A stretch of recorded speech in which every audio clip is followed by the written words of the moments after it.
Speciale di Parliamone, perché oggi è una domenica speciale. Pochi giorni fa, durante la veglia di Natale, Papa Francesco ha dato inizio all'anno santo 2025 e oggi, domenica, festa della Sacra Famiglia, in tutte le diocesi del mondo inizia l'anno santo, ed è per questo che abbiamo invitato Sua Eccellenza Monsignor Luigi Renna, Arcivescovo di Catania.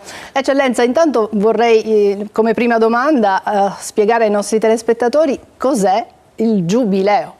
Bene, grazie dell'invito anzitutto e ancora buon Natale a tutti. Il Giubileo si celebra in maniera ordinaria ogni 25 anni, a partire dal 1300, da quando è stato indetto per la prima volta in modo ufficiale, e ci sono tuttavia dei giubilei straordinari. Penso a quello del 1933, del 1983, nella ricorrenza della passione, morte e risurrezione di Cristo, e quello che ha voluto Papa Francesco fra il 2015 e il 2016, il Giubileo della Misericordia. Sono degli anni nei quali possiamo dire che si manifesta in una maniera particolare tutta la ricchezza della misericordia di Dio e della comunione dei santi. La misericordia di Dio perché il Signore sempre ci perdona attraverso il sacramento della riconciliazione, e poi nella comunione dei santi perché la Chiesa crede che attingendo alla grandezza dei meriti di Cristo, della Vergine Santa e dei santi, ecco, tutti noi possiamo beneficiare di quella remissione di tutto ciò che nella nostra vita abbiamo, possiamo dire, quasi sedimentato con il nostro peccato, e che ci impedirà un domani di godere pienamente della misericordia di Dio quando saremo davanti a Lui, perché non perché venga meno la sua misericordia, ma perché noi abbiamo bisogno di purificazione. Ecco, allora, lucrando l'indulgenza, questa espressione adesso la spiegherò, noi possiamo beneficiare di questa remissione piena. Noi possiamo beneficiare noi e possiamo far sì che attraverso la nostra preghiera ne possano beneficiare anche i nostri defunti. La parola lucrare l'indulgenza è un'espressione che credo bisogna superare. Io dico sempre che bisogna liberare da una visione di indulgenza che purtroppo ci ha segnato nello studio della storia, quella dei tempi in cui purtroppo per la costruzione della fabbrica di San Pietro ai tempi di Lutero, i papi del Rinascimento hanno permesso che si vendessero le indulgenze proprio per far cassa per quella costruzione. È stata una scelta purtroppo deflagrante, ma le indulgenze non sono nate per questo. Le indulgenze sono estremamente gratuite, chiedono semplicemente che una persona si riconcili nel sacramento della confessione, vada in pellegrinaggio in una chiesa giubilare e poi, ecco, faccia anche un'opera di carità e preghi secondo le intenzioni del Papa, che non sono evidentemente le intenzioni di una persona, ma di un padre che ha a cuore tutta l'umanità, tutta la Chiesa. Io do ovviamente non solo il benvenuto, ma il ben ritrovato a Don Bucolo. Abbiamo intitolato questa trasmissione "La speranza non illude né delude". Esattamente, perché sono parole prese proprio dalla bolla d'indizione che Papa Francesco ha reso noto per l'anno giubilare. In fondo il tema è la speranza.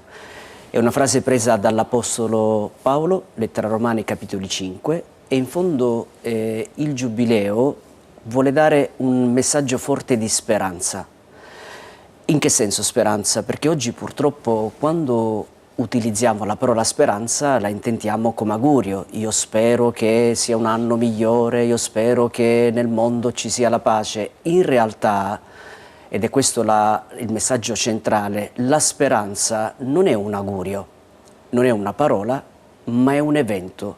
È la speranza che Cristo è venuto a salvare il mondo, il Verbo di Dio si è fatto carne, colui che realmente, concretamente ci salva. Quindi l'anno giubilare diventa occasione d'oro per evangelizzare, ma soprattutto per fare sperimentare concretamente la speranza nella storia di ogni persona.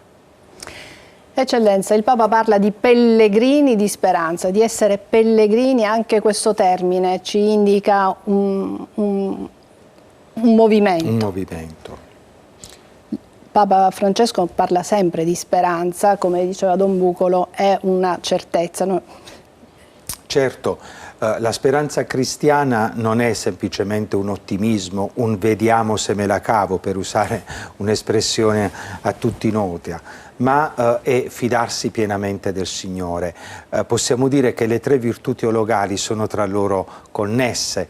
La fede è una fede che spera e che ama, la speranza è una speranza che crede e che ama, e l'amore, la carità, è una carità che allo stesso tempo è fondata sulla fede e cammina per realizzare la speranza.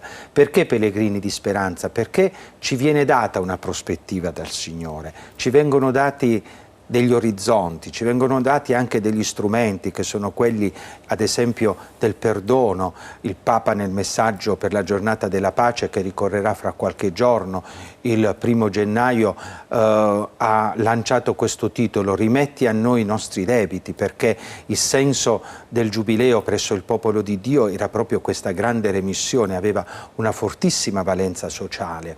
Ecco, il Signore ci offre quindi tutti questi orizzonti di remissione, di perdono, di misericordia. Sono questi la nostra speranza, ma chiede che noi facciamo la nostra parte, noi camminiamo verso di essi. La lettera agli Ebrei, un testo del Nuovo Testamento, dice che la speranza è come un'ancora, e San Tommaso d'Aquino, commentando, dice: la differenza fra quest'ancora della speranza cristiana e quella marina è che quella marina si butta nei fondali per tenere ancorata una nave, la nave evidentemente della nostra vita. Questa invece è gettata nei cieli, si ancora cioè a Dio. E poi è una speranza, l'ho detto nel messaggio per il Natale ai fedeli di Catania, della nostra arcidiocesi, secondo un filosofo contemporaneo, un filosofo della speranza, Gabriel Marcel, non si può mai sperare da soli. La speranza di chi vuole raggiungere un obiettivo da solo, ecco, è praticamente impossibile. È come voler fare un pellegrinaggio da soli. Certo, ci sono delle strade che si possono percorrere da soli, come un cammino di Santiago, qualunque altro, però i pellegrinaggi veri sono sempre quelli che si fanno insieme, non certo per uno spirito di goliardia, ma perché ciascuno ha bisogno dell'altro. Allora la speranza è realizzabile solo da un noi, da persone che si mettono in cammino insieme, e noi, in un tempo segnato da individualismo, da conflittualità e da violenza, abbiamo bisogno di recuperare il senso del camminare insieme, non pellegrino di speranza, ma pellegrini di speranza, non io spero, ma noi speriamo. Questo è il senso della speranza cristiana e di una speranza autenticamente umano, perché ciò che è autenticamente umano in fondo si scopre è cristiano, e ciò che è autenticamente cristiano è una risposta ai desideri più grandi dell'umano. Dal punto di vista individuale invece siamo tutti chiamati alla conversione, quindi a cambiare mentalità, a cambiare atteggiamento. In cosa devono cambiare i fedeli, i cittadini di Catania? Ecco, anzitutto nel considerare la fede non semplicemente una semplice pia illusione o una pratica da riservare in alcuni giorni, nei giorni di Sant'Agata. Della fede abbiamo bisogno tutti i giorni, e la fede è un rapporto con Dio che ci interpella, come il rapporto con qualunque persona. È un rapporto che chiede fedeltà, che chiede costanza. La prima cosa è vivere la preghiera tutti i giorni, vivere questo dialogo con Dio, perché se non si parte da questo dialogo con Dio e si dialoga con Lui solo quando si vuole, con le espressioni che si vuole, anche quelle così popolari del Viva Sant'Agata, no, bisogna sapersi fermare, ascoltare questo Dio dal dialogo, e poi comprendere anche che il nucleo del nostro essere cristiani è sempre il duplice comandamento dell'amore. Ama Dio con tutto il cuore, ama il prossimo come te stesso. Non puoi vivere di fede se non consideri questi comandamenti che aprono degli orizzonti di felicità, perché amare Dio significa rispondere a un amore che ci ha preceduto. Ama il prossimo tuo come te stesso è la strada attraverso la quale noi riusciamo a costruire la nostra felicità e la felicità degli altri. Io credo che la conversione significa questo: riscoprire il dialogo con Dio e comprendere che il nucleo della vita cristiana rimane il comandamento dell'amore. Senza queste due realtà noi rischiamo di vivere una fede illusoria, addirittura una fede che, come diceva Marx, diventa oppio dei popoli, perché ci addormenta e non ci fa considerare realmente chi è Dio e chi è l'altro che il Signore ci ha messo accanto. Quindi mettersi come specchio davanti a Dio e capire dove si manca, dove dobbiamo migliorare, dove abbiamo peccato, ci siamo allontanati da Lui. E quindi una delle condizioni per lucrare l'indulgenza plenaria di cui abbiamo parlato poc'anzi è la confessione. Don Bucolo, molte persone dicono: ma io perché devo raccontare i miei peccati, le mie cose? Ecco, questa è l'espressione spesso che viene utilizzata a un sacerdote, che è una persona come tante altre, devo raccontare la mia vita. Ecco, cosa possiamo rispondere a chi ancora adesso pensa così? Allora, il grande problema non è confessarsi o meno, il grande problema è la mancanza del senso del peccato, perché manca il senso di Dio. Quindi questa difficoltà o questa non sensibilità alla confessione non è nient'altro che la punta dell'iceberg di una situazione molto più profonda. Quindi che significa? E qui mi piace molto quando negli Atti degli Apostoli per la prima volta Pietro inizia a predicare la Pentecoste e chi lo ascolta sente il dolore del proprio peccato. Quindi significa che il senso del peccato genera nel cuore nel momento in cui avviene un annuncio che ti entra nel cuore, che ti mette in discussione, che ti porta a leggere la vita in modo diverso e che soprattutto ti fa sperimentare che nella tua fragilità c'è un Dio che ti ama, c'è un Dio che entra nella tua vita, c'è un Dio che ti dona una vita nuova. Quindi io credo che perché il popolo di Dio possa realmente avere il senso del peccato bisogna evangelizzare, come diceva il nostro carissimo arcivescovo, l'importanza di una fede cristiana che ti umanizza. Il nostro grande problema è pensare la fede come un momento intimo in cui ho la mia devozione, trovo il mio spazio, trovo la mia dimensione religiosa, quando in realtà la fede in Cristo ti fa incontrare il Signore perché ti fa incontrare i fratelli. Quindi è un'intimità con Gesù Cristo, ma questa intimità non si chiude in se stesso, ti porta agli altri, ti porta ai fratelli e ti porta anche a una realtà più umana, perché come Cristo rivela l'uomo all'uomo, così i cristiani sono coloro che realmente, concretamente vivono la loro umanità. Quindi possiamo dire che la confessione è un momento di incontro, o meglio di esperienza della misericordia di Dio, e quando uno sperimenta la misericordia di Dio si apre al fratello e diventa misericordioso nei confronti degli altri, perché forse il grande problema è che non siamo anche misericordiosi con noi stessi.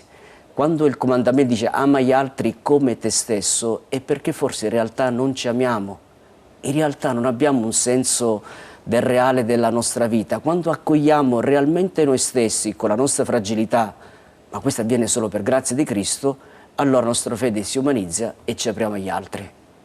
E questo, mi sento di aggiungere, riguarda una dimensione personale, esiste un peccato personale, ma ogni peccato personale ha una sua rilevanza sociale. Esatto. E Giovanni Paolo II, nelle sue encicliche sociali, soprattutto penso alla Sollicitudo Rei Socialis, e poi questi temi sono presenti anche nell'anno santo del 1983, ha parlato di strutture di peccato sociale. Un mafioso è una persona che fa un peccato sociale, ma già due mafiosi, coloro che con la loro corruzione si appoggiano sul voto di un mafioso, coloro che inquinano la realtà sociale, la realtà politica, la realtà dell'economia con il malaffare, costruiscono una struttura di peccato. E la struttura è quella nella quale tante persone nascono e quindi vengono già segnate in qualche modo da certe abitudini, da una certa mentalità. Allora la conversione riguarda le persone, ma le persone poi hanno anche il dovere di destrutturare queste strutture di peccato. Per questo Papa Francesco ha indicato 3 azioni concrete nel messaggio per la giornata della pace prossima, intitolato, come vi dicevo, Rimetti a noi i nostri debiti. Ha indicato ancora una volta, sulla scia di Papa Giovanni Paolo II e di Benedetto XVI, l'invito alle multinazionali, alle nazioni che hanno un credito nei confronti delle nazioni povere di rimettere questo debito, in ragione anche, questa è la novità di questo anno santo, del debito ecologico che noi abbiamo verso questi paesi, perché noi consumiamo più energia di loro e sfruttiamo quel capitale della casa comune ecologico di cui gli altri pagano le conseguenze, ad esempio con i monsoni e con quant'altro. Il secondo aspetto è la tutela della vita, l'azione concreta, tutela della vita, dal suo concepimento alla sua fine naturale, e far sì anche che nei paesi dove è ancora in vigore venga abolita la pena di morte. E poi c'è un altro aspetto molto importante che insomma porta tutti quanti a prendersi maggiormente cura, ecco, della casa comune, di prendersi maggior cura delle nuove generazioni. Io penso che le azioni concrete, sulle quali torneremo ancora nel messaggio per la giornata della pace, siano da prendere davvero in seria considerazione. Nella nostra diocesi il segno di questo rimettere a noi i nostri debiti sarà questo, sarà un progetto che si chiama Spezzare le catene nei confronti delle persone che hanno vissuto l'esperienza purtroppo del delinquere, del trovarsi in carcere, ai quali vogliamo dare una ancora di salvezza attraverso delle borse di lavoro che sono naturalmente ben monitorate e attraverso un progetto a cura della pastorale carceraria, della diocesi, dell'ufficio di pastorale sociale del lavoro, della Caritas, offrire l'opportunità anche di una cooperativa di lavoro per persone ex detenute, non solo, perché possano trovare l'unica strada che permette di essere liberi, il lavoro onesto, e non quello che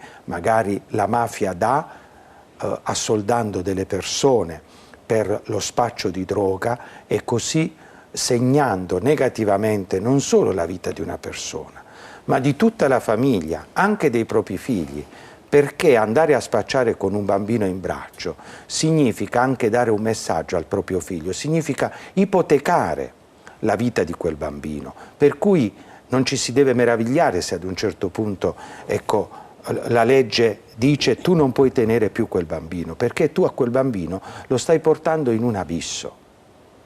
Quindi bisogna destrutturare queste strutture di peccato che stanno e continuano ad inquinare senza sparare, ma uccidendo intere generazioni, la nostra Sicilia. Il Papa ce l'ha detto nell'incontro che abbiamo avuto il 6 dicembre scorso con lo Studio Teologico San Paolo, ci ha parlato di un impoverimento che si sta dando al nostro territorio, ripeto, non più con il piombo, grazie a Dio, ma in una maniera sottile, in uno stillicidio che uccide il futuro delle famiglie e dei nostri ragazzi più poveri.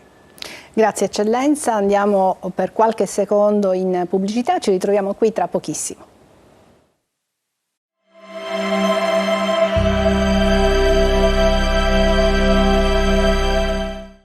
Eccoci rientrati in studio, stiamo parlando dell'anno giubilare che si apre oggi. ospite d'eccezione il nostro arcivescovo Luigi Renna, arcivescovo di Catania, e Salvo Bucolo, che ormai conoscete tutti in questa nostra trasmissione Parliamone. Eccellenza, cosa accadrà poi stasera? E dobbiamo anche ricordare tutte le chiese giubilari Le chiese della giubilari diocesi. Fino al 1975 l'unico luogo di pellegrinaggio era Roma, erano i luoghi santi, i grandi santuari della cristianità. Poi ecco, si è pensato da parte del Santo Padre di indicare anche delle chiese nelle cattedrali o nei santuari. Nella nostra diocesi sono distribuiti sul territorio. A Catania la cattedrale e la chiesa del Carmine, a Piazza Carlo Alberto, poi abbiamo il santuario della Madonna della Sciara, quello dei Passionisti a Mascalucia, quello dei Santi Alfio, Filadelfio e Cirino, la Madonna della Consolazione a Paternò, a Biancavilla il santuario della Madonna della Misericordia, a Bronte ancora il santuario dell'Annunziata e in alcune giornate particolari, penso al Cuore Immacolato a Belpasso, ecco il luogo delle apparizioni del santuario, in alcuni giorni, l'11 maggio, nella festa poi del Cuore Immacolato. Ci sono vari luoghi.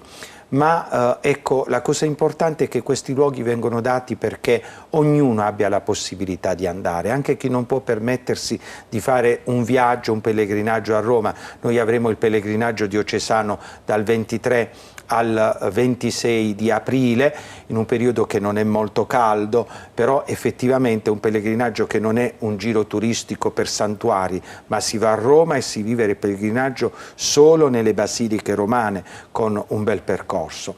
Ecco, quello che voglio dire anche è che poi questa sera inizia l'anno giubilare a Catania, come in altre diocesi, in una maniera eccezionale, perché per la benevolenza del Patriarca di Venezia, Monsignor Francesco Moraglia, e con un pieno accordo anche fatto di grande amicizia con Monsignor Francesco Lomanto, l'Arcivescovo di Siracusa, si è permesso che le reliquie di Santa Lucia, il corpo di Santa Lucia che è conservato a Venezia, dopo essere stato a Siracusa, passasse per Belpasso, che ha come patrona appunto Santa Lucia, e abbiamo vissuto bei momenti lì, transitasse per la diocesi di Acireale, è stato ieri sera, e poi ieri sera è stato accolto nella nostra cattedrale.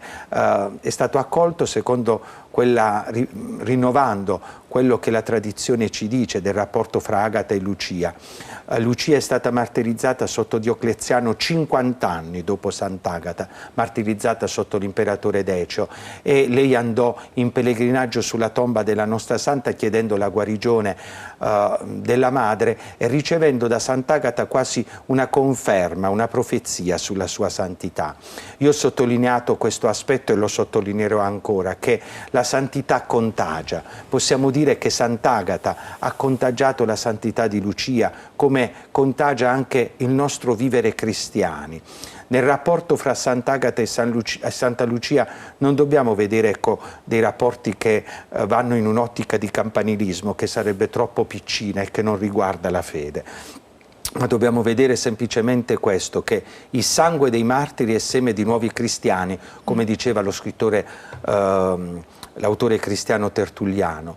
Il sangue di Agata e di tanti altri martiri ha suscitato il martirio di Lucia, li ha incoraggiati, come quello di Lucia ha incoraggiato il sangue di altri martiri fino ai giorni nostri, fino a Padre Puglisi, fino a al giudice Livatino.